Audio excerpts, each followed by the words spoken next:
Continuamos en esta serie titulada Fe, que es un estudio expositivo del capítulo 11 de la carta a los Hebreos.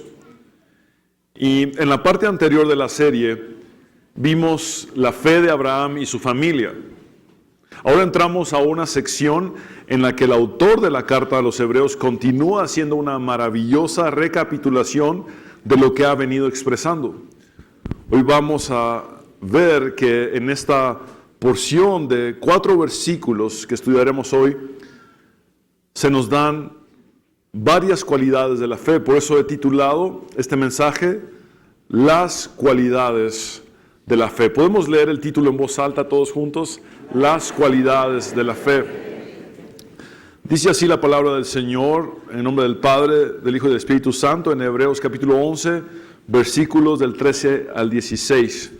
Conforme a la fe, murieron todos estos sin haber recibido lo prometido, sino mirándolo de lejos y creyéndolo y saludándolo y confesando que eran extranjeros y peregrinos sobre la tierra.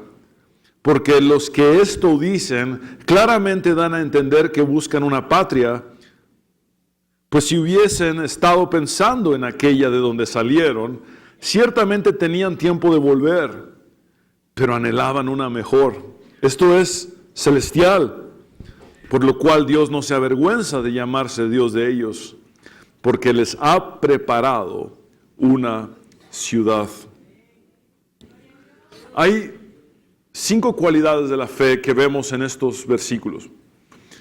Y la primera cualidad de la fe es una confianza en Dios que trasciende al tiempo de vida. Este es el punto número 1. Una confianza en Dios que trasciende al tiempo de vida. Dice la primera parte del versículo 13, volvámoslo a leer. Conforme a la fe murieron todos estos. Muy bien, ¿quiénes son todos estos? Los personajes de los que el autor de la carta a los Hebreos ha hablado en los 5 versículos anteriores. Estamos refiriéndonos a Abraham, Sara, a Isaac, el hijo de estos, y al nieto de estos, Jacob. Entonces, se está refiriendo a estos 4 personajes y dice que todos estos murieron sin haber recibido lo prometido. Mis hermanos, aunque Abraham y Sara sí vieron el cumplimiento de una parte de la promesa al ver a su hijo Isaac nacer, ya cuando eran mayores ellos, la realidad que notamos es que estos no vieron durante su tiempo de vida que la multiplicación de su descendencia llegara a ser tan numerosa como las estrellas de los cielos y como las arenas que están en la orilla del mar. Esto tampoco lo vieron Isaac ni Jacob, las generaciones posteriores. De igual manera, ninguno de estos 4 personajes tomó posesión de la tierra prometida. Esto sucedió hasta tiempos de Josué, siglos después. Entonces todos ellos murieron con las promesas divinas profundamente grabadas en sus corazones y sus mentes, pero sin ver la totalidad de su cumplimiento. El autor destaca el hecho de que la fe de los verdaderos creyentes continúa hasta la muerte, aun cuando no se reciba en esta vida todo aquello que se espera de Dios. Esta es evidentemente una exhortación a los creyentes hebreos que estaban a punto de claudicar, que querían retroceder, abandonar la fe debido a los sufrimientos, a los padecimientos que les había traído el hecho de convertirse al cristianismo. Ahora bien, aunque Abraham, Sara, Isaac y Jacob no recibieron lo prometido, sí lo experimentaron en cierta medida, debido a que la fe es la certeza de lo que se espera y la convicción de lo que no se ve. Entonces, las vidas de los patriarcas y de Sara fueron marcadas por la firme convicción de que Dios cumpliría las promesas que les había dado. Tanto así que lo que no se veía de forma literal, sí se podía divisar a la distancia en la fe. Por eso dice la segunda parte del versículo 13, sino mirándolo de lejos y creyéndolo y saludándolo. Por eso, aún ante la realidad inminente de la muerte, estos continuaron buscando el cumplimiento de dichas promesas. Esto se evidencia en las bendiciones finales que tanto Isaac como Jacob respectivamente derramaron sobre sus descendientes. El mismo autor de la carta a los Hebreos lo menciona en el mismo capítulo, en el versículo 20 y 21. Dice, por la fe bendijo Isaac a sus hijos Jacob y Esaú respecto a cosas venideras. Está hablando de que Isaac está llegando al final de sus días, pero está bendiciendo a sus hijos porque hay cosas venideras que él ya no va a ver, pero que sus hijos sí verán y los hijos de sus hijos también. Ahora, dice el versículo 21, por la fe Jacob al morir, esto significa a punto de morir, bendijo a cada uno de los hijos de José, es decir, a sus nietos, y adoró apoyado sobre el extremo de su bordón. También vemos en Génesis capítulo 49 que Jacob profetiza sobre sus 12 hijos, anticipando lo que sucedería después de que él muriera. También la frase, sino mirándolo de lejos y creyéndolo y saludándolo, hace eco de la experiencia de Moisés, que no entró a la tierra prometida, sino que solamente la divisó a la distancia. Esto lo vemos en Deuteronomio 3, 25, 28. Moisés está relatándole al pueblo cuál fue su petición a Dios y está hablando de esta oración que él hizo a Dios, diciéndole, yo te ruego que me concedas cruzar el río y contemplar esa bella tierra que está más allá del Jordán y ese bello monte y el Líbano. Moisés aquí está expresando cómo él todavía tenía cierta esperanza de que Dios cambiara de parecer y le dejara entrar a la tierra de Canaán, es decir, a la tierra prometida. Y en el versículo 26 ya se dirige al pueblo y les dice, pero por culpa de ustedes el Señor se había enojado contra mí. Se refiere al incidente que ocurrió en Meribá, donde Moisés desobedeció a Dios y golpeó la roca para que ésta diera agua. Y por eso no me escuchó, sino que me dijo, basta, no me hables más de este asunto. Sube a la cumbre del Pisga, un monte, y dirige la mirada al norte y al sur, al este y al oeste. Mira con tus propios ojos, porque no cruzarás el Jordán. Manda a Josué, es decir, manda a tu sucesor, manda a tu reemplazo, y anímalo y fortalécelo. Será él quien lo cruzará al frente de este pueblo y será él quien dé posesión de la tierra que ahora verás. Literalmente, Moisés solo pudo ver a la distancia la tierra prometida y saludarla de lejos. Mis hermanos, debemos creer y obedecer a Dios, aunque las circunstancias sean contrarias y no sepamos cuándo ni cómo el Señor cumplirá todo lo que nos ha prometido.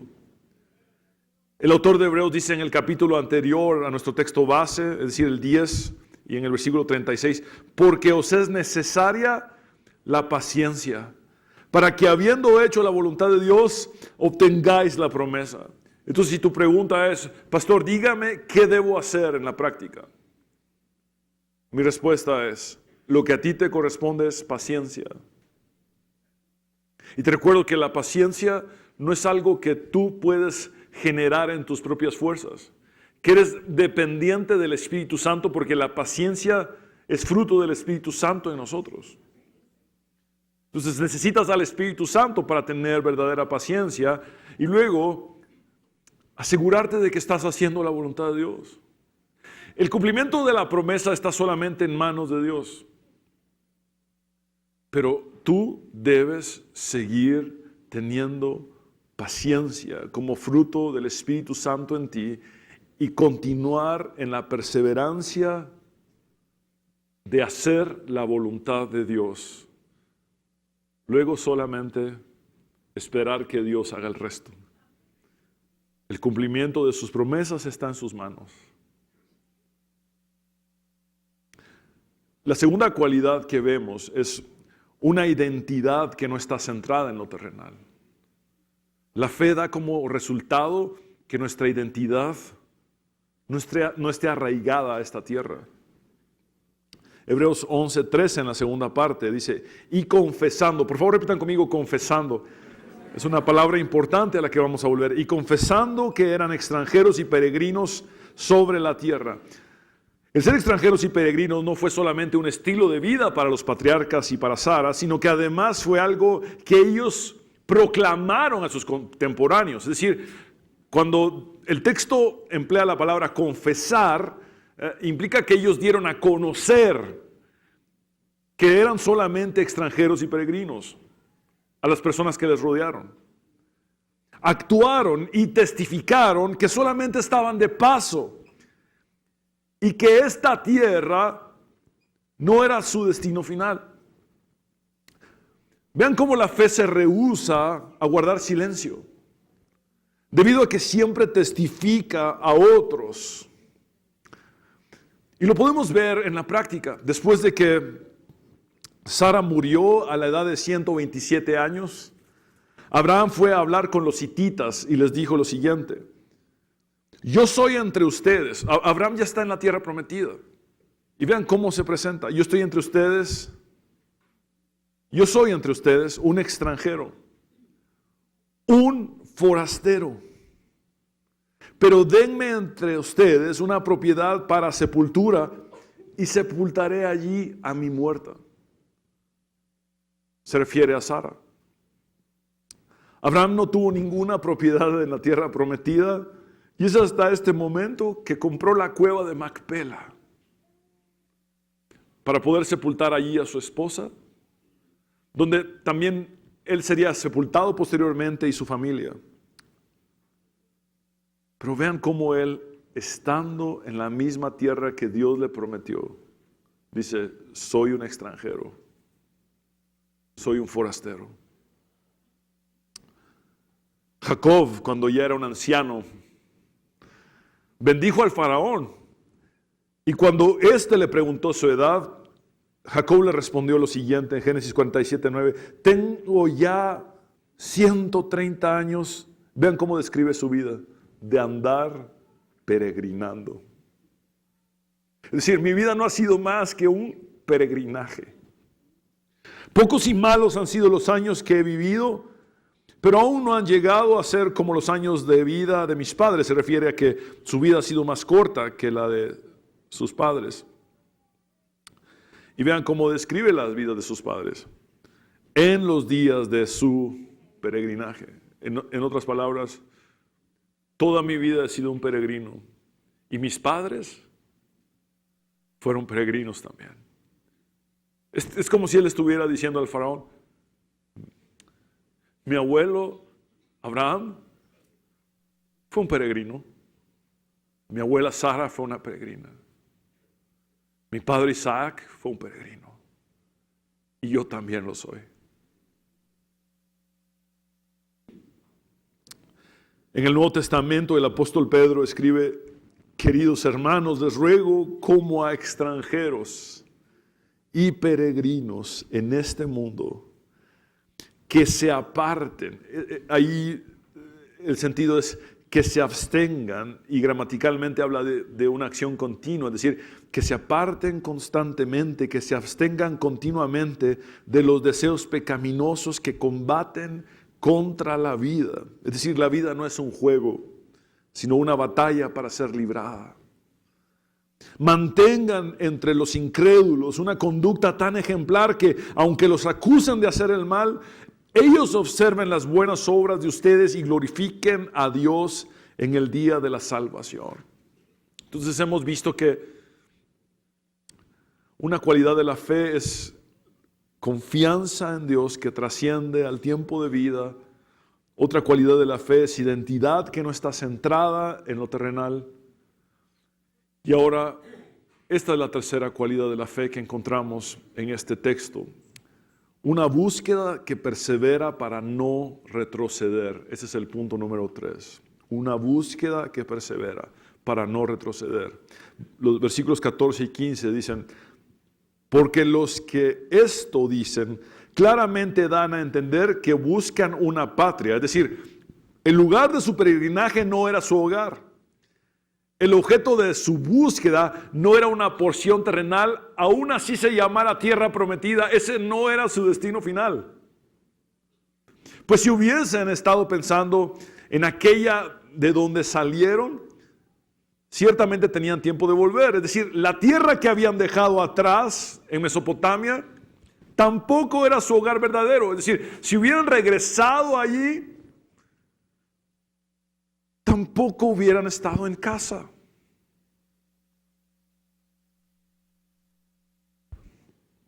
De hecho, cuando el siervo de Abraham fue enviado por para encontrar una esposa para Isaac, el siervo lógicamente responde: pero déjame llevar a Isaac para que él convenza a la muchacha de que se venga, ¿verdad? Si ustedes recuerdan bien, Abraham no quería que Isaac se casara con una cananea. Entonces envió a su siervo a Mesopotamia, de donde ellos eran originarios, al lugar de donde ellos eran originarios, para que encontrara una muchacha de ahí. Pero entonces el siervo dice: sería más fácil si Isaac viniera y me dijera si le gusta y que la convenza para que se venga con él. Yo estoy obviamente parafraseando y agregándole un sentido, pero a lo que voy es a lo siguiente, a la respuesta de Abraham. Vean lo que dice tajantemente. Génesis 24:6, Abraham respondió: asegúrate de no llevar a mi hijo a ese lugar. En otras palabras, Dios me dijo que saliera de esa tierra, a la tierra que Él me mostraría. Mi descendencia no va a volver a esa tierra. Mi descendencia persevera, sin retroceder, sin volver atrás. En la generación siguiente, Jacob se vio obligado a huir a Mesopotamia, la tierra que Abraham había dejado atrás. Y simplemente Jacob fue allí porque Esaú estaba sumamente molesto con él y quería salvar su vida. Entonces se escapa, Esaú estaba muy molesto con él y entonces Jacob quería salvar su vida. Sin embargo, cuando nada más llega Jacob, tiene la visión en Betel. Y esa primera noche de su viaje allí, de una vez le imposibilitó el pensar que Mesopotamia podía convertirse en su hogar. Dios le dio esta instrucción más adelante a Jacob en Génesis 31:3. Entonces el Señor le dijo a Jacob: regresa a la tierra de tus padres con tus parientes, que yo estaré contigo. En otras palabras, Jacob, aquí nacieron tus padres. De aquí eran tus padres, pero yo saqué a tus padres de aquí. Tú has venido aquí huyendo, pero esta no es la tierra de tus padres, aunque hayan nacido aquí. La tierra de tus padres es la que yo les he prometido, y tú debes salir de acá e ir a la tierra que yo le prometí a ellos. No perteneces aquí, perteneces ahora al nuevo lugar que yo destiné para ustedes. Canaán era entonces, por medio de la fe, la tierra de los padres de Jacob, aunque ni siquiera este hombre poseyera una casa allí. Noten cómo no solo Abraham no volvió atrás, Isaac tampoco volvió atrás y Jacob tampoco volvió atrás. Estamos hablando de padre, hijo y nieto. 3 generaciones que no vuelven atrás. Mis hermanos, espiritualmente es lo mismo. Esa es nuestra meta. Dejar el pasado atrás, nuestra vida de pecado atrás, para ir hacia aquello que Dios tiene para nosotros una nueva vida en Cristo. De modo que si alguno está en Cristo, nueva criatura es, las cosas viejas pasaron, he aquí todas son hechas nuevas. Pero no solamente nosotros dejamos todo atrás para perseverar hacia lo que está adelante, sino que además nuestra fe influencia en nuestros hijos, influye a nuestros hijos y nietos y a las generaciones posteriores. No he visto justo desamparado ni su simiente que mendigue pan. Mis hermanos, hay una obra generacional que Dios realiza y es clara en su palabra. Ahora, espiritualmente, Pablo dice en Filipenses, desde una prisión: hermanos, yo mismo no pretendo haberlo ya alcanzado, pero una cosa hago. ¿Cuántas cosas hace? Vean esta unidad de propósito. Concentración de esfuerzo en una sola cosa. Y dice, olvidando ciertamente lo que queda atrás. Es decir, para Pablo, olvidar era un proceso continuo. Es como si estuviera diciendo, olvidando todo el tiempo lo que queda atrás. Es decir, su intención era, cuando venía una memoria o un recuerdo, dejarlo atrás, olvidarlo. ¿Por qué? Porque quería extenderse hacia lo que estaba delante. Dice, y extendiéndome a lo que está delante, prosigo a la meta. Meta implica aquello en lo que ha fijado su enfoque, al premio del supremo llamamiento de Dios en Cristo Jesús. Entonces vemos que estas cualidades de la fe son maravillosas. Una confianza en Dios que trasciende al tiempo de vida, una identidad que no está centrada en lo terrenal, una búsqueda que persevera para no retroceder, pero también vemos un discernimiento para distinguir entre lo permanente y lo perecedero. Ese es el punto número 4. Un discernimiento para distinguir entre lo permanente y lo perecedero. Dice el versículo 16, pero anhelaban una patria mejor. Esto es celestial. Ellos no solamente anticiparon una patria en el cielo, sino que además evaluaron las cosas de la tierra a la luz de su expectativa celestial. Mis hermanos, este mundo solo es temporal.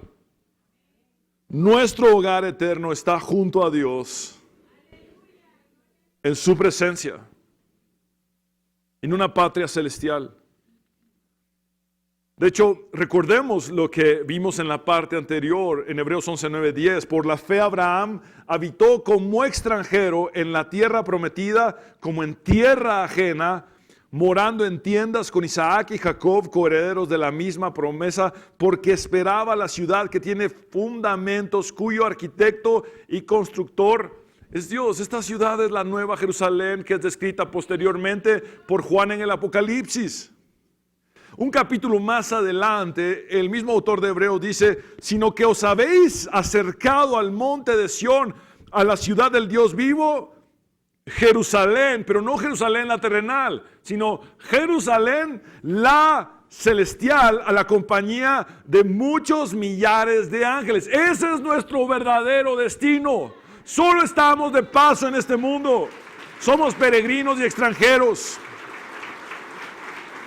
Por eso Pablo dice también, pero nuestra ciudadanía está en los cielos, de donde también esperamos al Salvador, al Señor Jesucristo.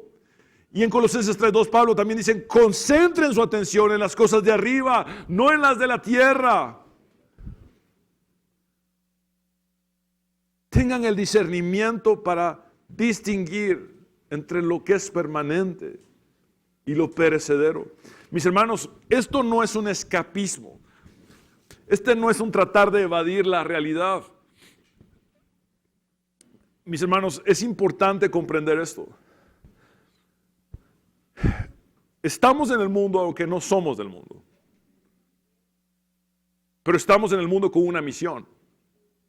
¿Cuál es la gran comisión que Cristo nos dejó? Ir por todo el mundo y predicar el evangelio a toda criatura. Entonces no es una desconexión con lo terrenal, sino es aprender a ver lo terrenal desde la perspectiva de lo celestial. Lo celestial es mi enfoque y lo que observo en la tierra pasa por el filtro de mi perspectiva celestial. Entonces entiendo a esta tierra desde la perspectiva de Dios.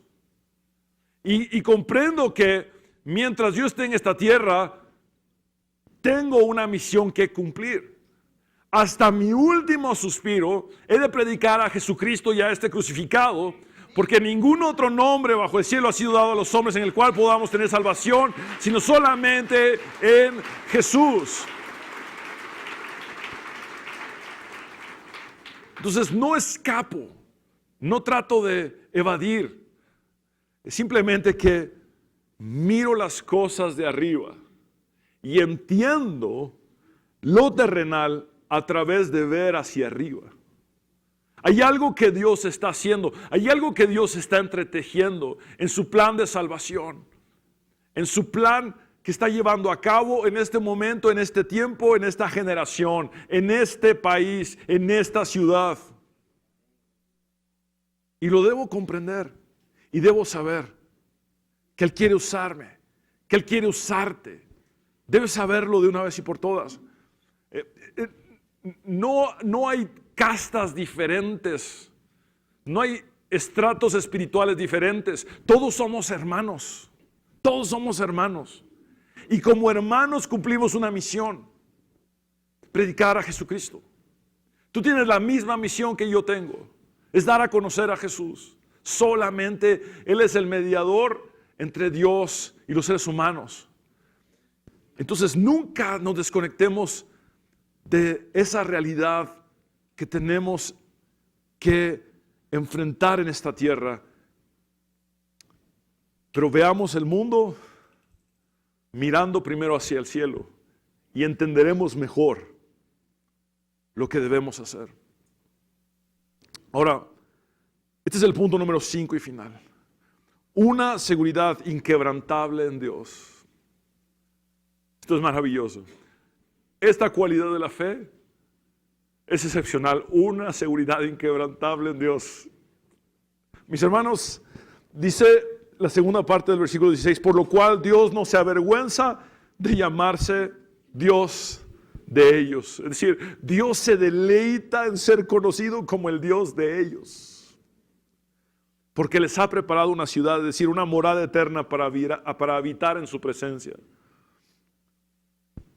Ciertamente, Dios en su presentación de sí mismo a Moisés desde la zarza ardiente, se dio a conocer como el Dios de estos patriarcas. Estos patriarcas ya habían muerto. Pero Dios le dice a Moisés: yo soy el Dios de tu padre, Dios de Abraham, Dios de Isaac y Dios de Jacob. Mis hermanos, esta era una manera en la que Dios le comunica a Moisés que su pacto sigue vigente y que continúa con el cumplimiento de las promesas que les había hecho a estos tres personajes bíblicos. En otras palabras, Moisés, a estos que ya murieron, yo les prometí algo que cumpliré a través de ti. Moisés, tú volverás a la tierra de la que escapaste como un fugitivo y vas a librar al pueblo. Trataste de librar a un solo hebreo de la opresión de un solo egipcio y fracasaste. Pero ahora yo te voy a llevar, Moisés, a sacar a todo mi pueblo de esa esclavitud. Porque hay una promesa que yo le hice a Abraham. Hay una promesa que yo le hice a Abraham, una promesa que fue extensiva a su hijo Isaac, a su hijo Jacob, y que seguiré cumpliendo a través de ti. Pero Moisés, llegará el momento en el que tú no podrás entrar a esa tierra prometida y solo la divisarás a la distancia. Pero mi promesa seguirá siendo cumplida a través de Josué, tu sucesor. Vean cómo Dios entreteje la historia de salvación, cómo Dios sigue cumpliendo sus promesas de generación en generación. Estos tres patriarcas y Sara no fueron perfectos. Todos cometieron errores. Una característica impresionante del Antiguo Testamento es que registra tanto los aciertos como los desaciertos de sus personajes. Esto no era común en la literatura antigua. Pero aun cuando estos no eran perfectos y cometieron muchos errores, el Señor no se avergüenza de llamarse su Dios.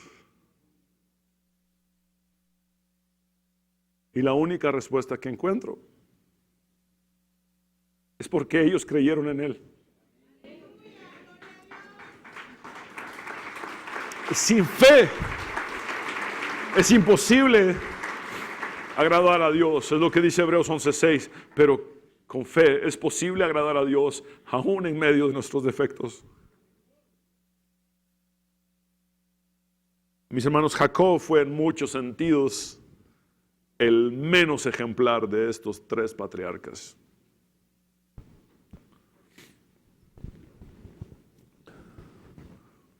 Pero es evidente en la Biblia que Dios se presenta en muchas más ocasiones como el Dios de Jacob que como el Dios de Abraham y de Isaac. Es decir, Dios quiere dejar un registro tangible de que Él se ha presentado a nosotros más como el Dios de Jacob que como el Dios de cualquier otro.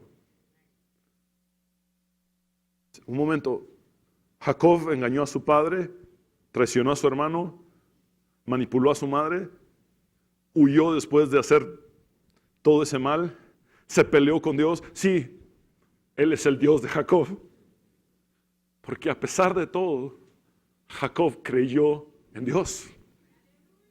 Y esa es una esperanza para todos nosotros, seres humanos imperfectos, llenos de errores. Pero que hoy podemos decir que creemos en Dios. Y Dios no se avergüenza de llamarse nuestro Dios. Constantemente Él dice en las Escrituras: y ustedes serán mi pueblo y yo seré su Dios. El apóstol Pedro deja muy claro en su primera carta que a partir de Jesucristo, nosotros, la iglesia, somos ahora el pueblo de Dios. Dios no se avergüenza de llamarse nuestro Dios. A pesar de nosotros y nuestros defectos, podemos expresar que de alguna manera, con nuestra fe, le hemos agradado. Y Él se deleita, no solamente en ser nuestro Dios, sino en llamarse nuestro Dios. Él es el Dios de su pueblo, Él es el Dios de su iglesia, Él es tu Dios, Él es mi Dios, Él es nuestro Dios. Mis hermanos, esta es la conclusión. Para los creyentes, vivir por fe es morir conforme a la fe. Solo es cuestión de tiempo. Si el Señor no viene y el Señor posterga el retorno por su iglesia, o el Señor retarda más bien su venida, la realidad de todos los que estamos aquí es que cerraremos nuestros ojos en este mundo terrenal. Solo es cuestión de tiempo. Pero si hemos vivido conforme a la fe, moriremos conforme a la fe. Sabiendo que hay cosas que no veremos suceder en nuestro tiempo de vida, pero que Dios hará, aunque nosotros ya no estemos en este mundo. Se los he contado en varias ocasiones, pero hay un hombre al que amo mucho que, siendo un excelente padre, una de sus hijas se descarrió por completo, se alejó del Señor de una manera muy, muy, muy fea. Y él me dijo: Fernando, quizá yo no lo voy a ver en mi tiempo de vida porque soy un hombre mayor. pero sé que Dios va a cumplir su promesa. Mi casa y yo seremos salvos, mi casa y yo serviremos al Señor, y esto significa mi familia y yo. Él está seguro de que aunque él muera sin ver a su hija venir a los pies de Cristo, ella vendrá a los pies de Cristo.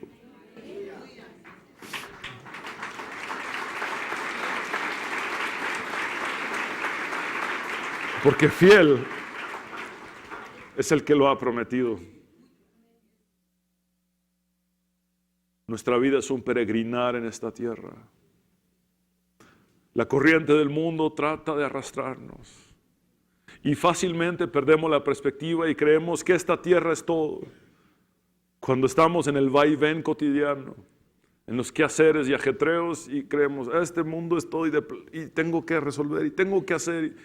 Y claro, tenemos que ser responsables y proveer para nuestras familias y cuidar de los nuestros, como Dios nos lo ha mandado. Pero nunca dejemos de ver hacia arriba. Veamos la tierra a través del filtro del cielo. Entendamos este mundo viendo primero al cielo. Y recordémonos que este no es nuestro destino final. El cielo sí es nuestro destino final. Y yo quiero dedicar esta prédica a todos los imperfectos, como yo, que tienen fe. Porque Dios no se avergüenza de llamarse el Dios de ustedes.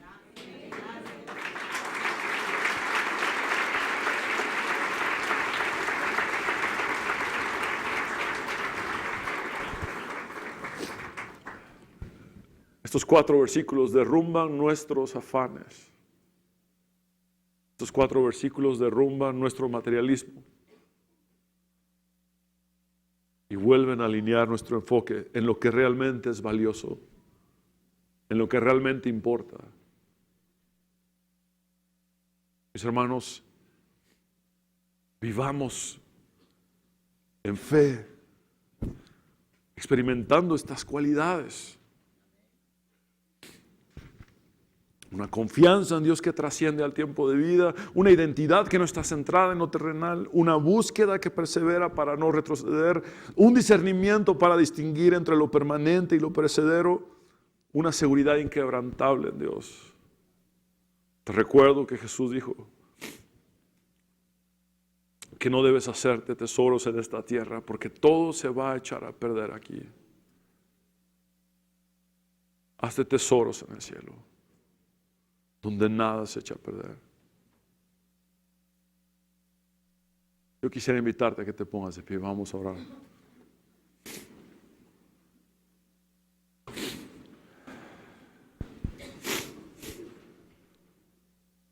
Señor, te damos gracias por hablarnos a través de tu palabra, que es viva y eficaz y más cortante que toda espada de 2 filos. Señor, gracias porque hoy hemos entendido cuáles son las cualidades de la fe verdadera. Hoy podemos tener una confianza en ti que trasciende a nuestro tiempo de vida. Tú cumples lo que prometes.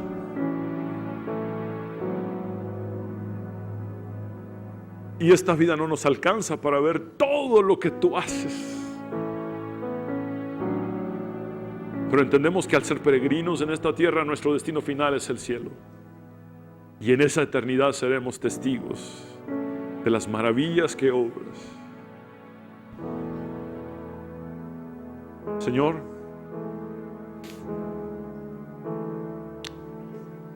alinea nuestro enfoque.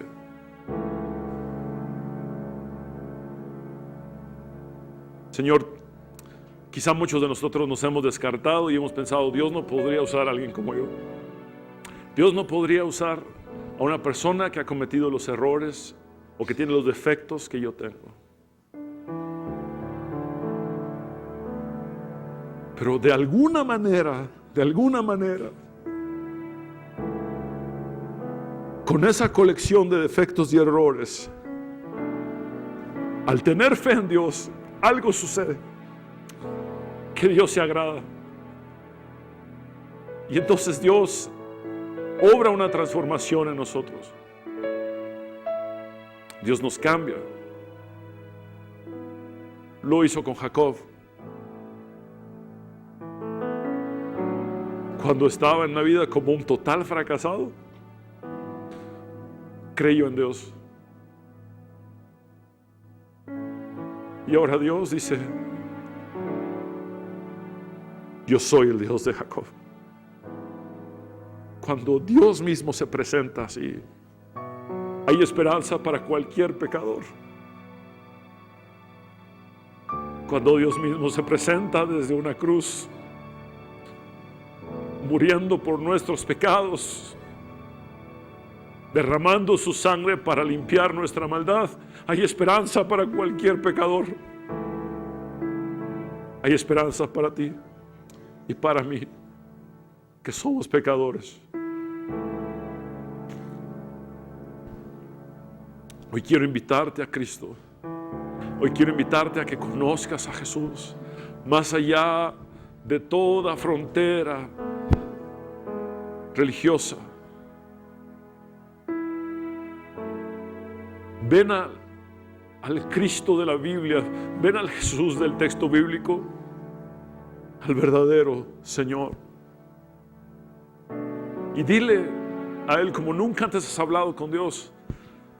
Dile, creyendo con tu corazón y confesando con tus labios, dile: Señor Jesús, sálvame, te necesito, reconozco que soy pecador, pero también sé que tú moriste en la cruz para perdonar mis pecados y que resucitaste al tercer día, venciendo a la muerte y dándome la vida eterna. Me entrego a ti, Cristo Jesús, tal como soy, tal cual estoy.